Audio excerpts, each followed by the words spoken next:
Каждую ночь на эту ферму пробирался дикий леопард, но он не нападал.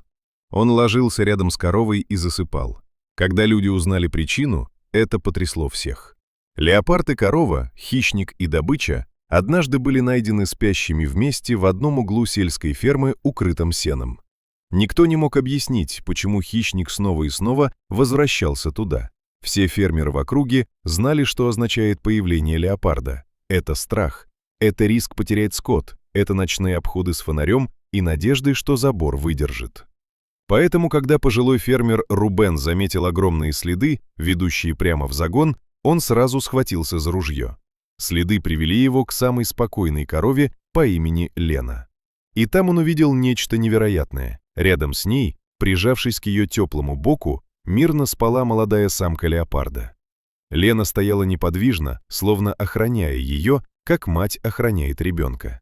Рубен замер, но так и не выстрелил. Он решил, что это случайность, и к утру хищник исчезнет. Но леопард вернулся и на следующую ночь, и потом снова. Она пробиралась через небольшую дыру в заборе и устраивалась рядом с коровой, будто это было ее единственное безопасное место. Соседи считали Рубена сумасшедшим. Одни говорили, что он сам кормит хищника, другие предупреждали об опасности. Но Рубен наблюдал и понимал, это не поведение голодного зверя. Леопард не охотился, не выслеживал, он просто отдыхал.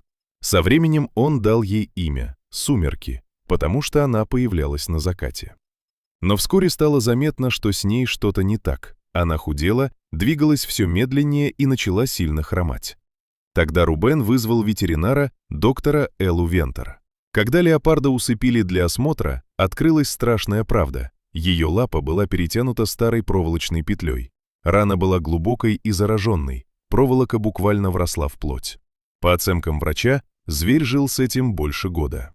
С такой травмой охота была почти невозможна. И стало ясно, леопард приходил не убивать корову, а выживать. Он искал тепло, покой и место, где его не боялись. Лена просто не убежала в первую ночь, и этого оказалось достаточно. Операция длилась около 2 часов. Еще немного, и лапу пришлось бы ампутировать. После операции Сумерки оставили на ферме на время восстановления. И каждую ночь Лена подходила к ограждению и спокойно стояла рядом, будто поддерживая ее.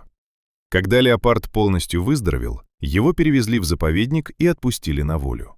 Он ушел спокойно, словно понимая, что этот этап его жизни завершен.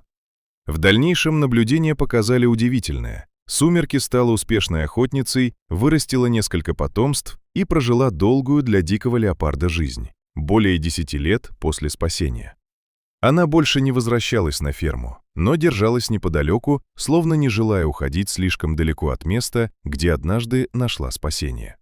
Рубен умер спустя несколько лет, а Лена осталась на ферме. Ее не отправили на убой. Она прожила свою жизнь спокойно, потому что заслужила это. Людей, поставивших ту петлю, позже нашли и осудили. Но настоящая справедливость была не в наказании, а в том, что животное, обреченное на смерть, получило шанс жить дальше. Иногда справедливость не кричит. Иногда она просто тихо исцеляет и идет вперед.